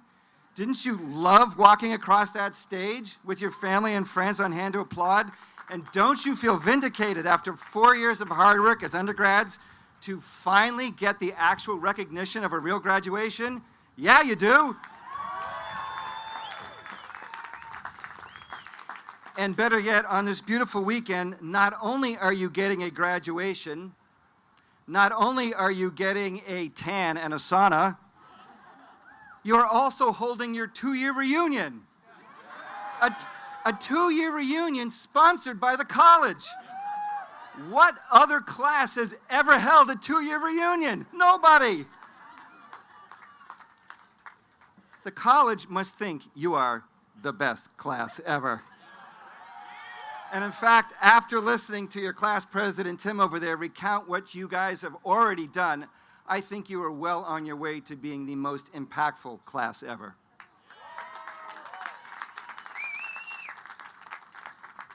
So now I'm supposed to congratulate you on your transition to becoming alums, which is pretty ironic, given that you all became alums 2 years ago. And you're sitting here already having firsthand knowledge of the joys and the challenges of living in the real world. But I will make one point to you.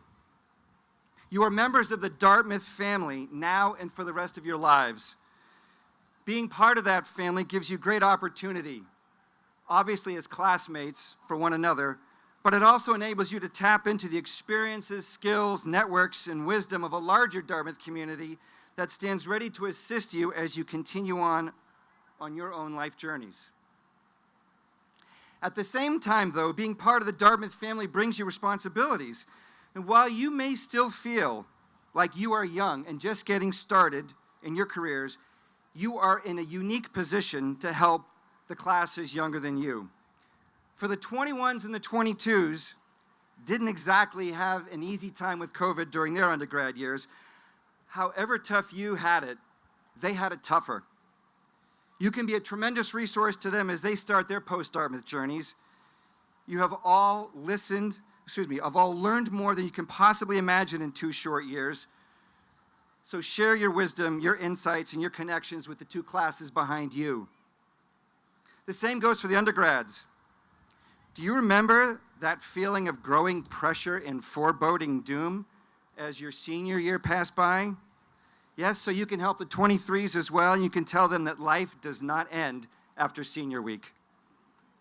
You can even help the Dartmouth admissions effort. Nobody has more credibility with high school seniors and their parents than recent grads, and that's you. You are subject matter experts on Dartmouth, and shockingly, you have gravitas in the eyes of high school students and their parents. Get out there and sell Dartmouth. Over the 4 years that you were all on campus, I visited Hanover many times and had lunch with 2 of your classmates, my niece Annalisa Crow and my nephew Stephen Crow. Every time I drove into town, every time I came upon the green, and every time I caught my first glimpse of Baker, I got chills. I graduated 44 years ago, and I still get chills. I could use some of those chills right now.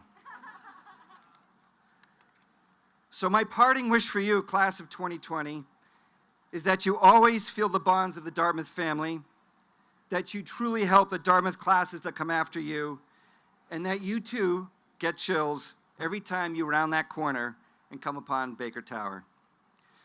Now, it is my distinct privilege and pleasure to introduce to you the 18th president in the Wheelock succession, who is conducting his 9th graduation ceremony, class of 1977, President Phil Hanlon.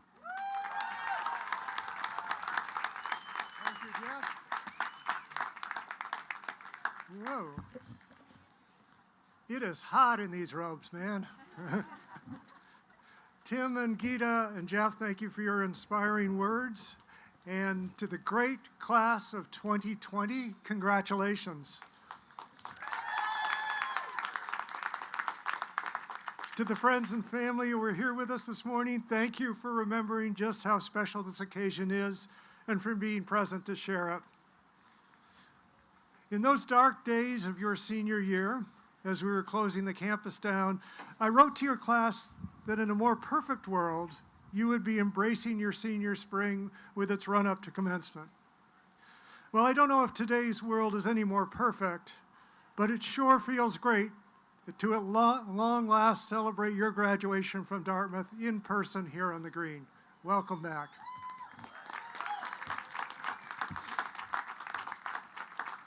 At a typical commencement, my job as president is to offer one final nugget of advice or point to reflect on to the new graduates just moments after they officially become alumni. Today is a great opportunity for me because you come to this moment with the benefit of 2 full years of experience in the real world. 2 years to reflect on what you took away from your liberal arts education at Dartmouth. If we did our jobs well, your Dartmouth education literally transformed your minds. We equipped you with broad knowledge of the world and a recognition of what piques your curiosity. Through your major, you took a deep dive into at least one subject. It doesn't really matter which subject. What matters is that we took you to the frontiers of knowledge so you could be awed by those frontiers. We helped you advance your mastery of a whole range of high-level intellectual skills, the ability to communicate effectively, critical thinking skills, being able to work across difference, creative problem solving, and perhaps most importantly, you learned how to learn. These are the elements of a liberal arts education. And today, I'm going to ask you to think about whether these elements have already played a role in your success. If the answer is yes, I'm not surprised. If the answer is no, I assure you it will be yes in due time. And why do I believe that? Because when I was 2 years out from my own Dartmouth experience, I was in a highly technical PhD program in mathematics at Caltech. And it seemed so far removed from the liberal arts tradition at Dartmouth.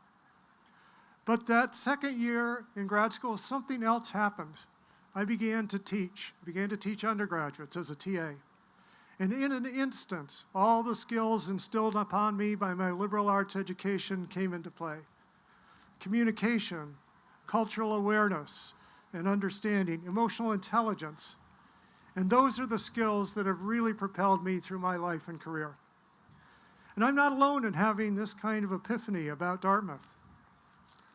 Fellow member of the Dartmouth Board of Trustees, Erica Rolofson Schultz, class of 1995, initially came to Dartmouth on a pre-med track with a desire to continue her high school athletics career.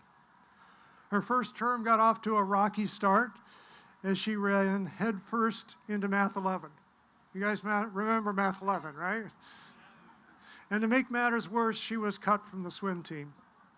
But through this tough first term, she learned a lot about herself. She took Spanish 7, a course that stirred within her a deep curiosity about language, culture, history, and anthropology.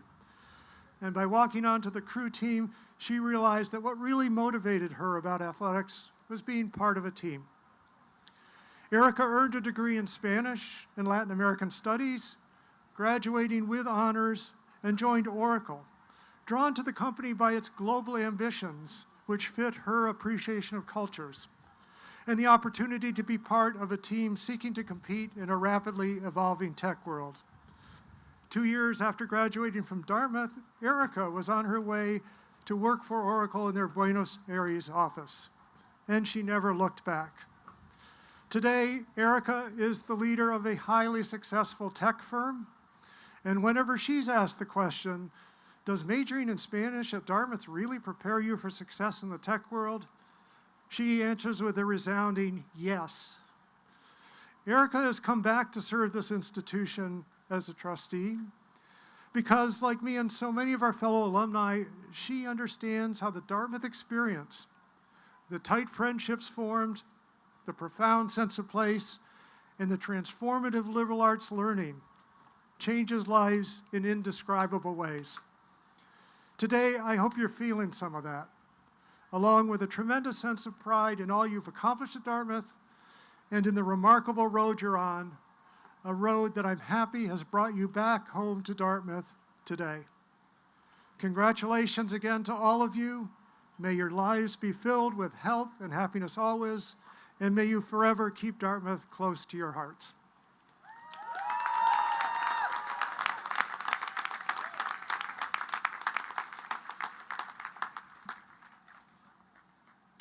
Will the audience please rise and join Emma Alter in the singing of 2 verses of the Alma Mater.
2020, hats off. Let's go on 3. 1, 2, 3.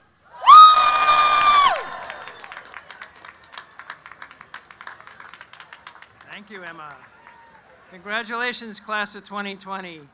The audience is requested to be seated while the platform group, faculty, and graduates march out. Thank you.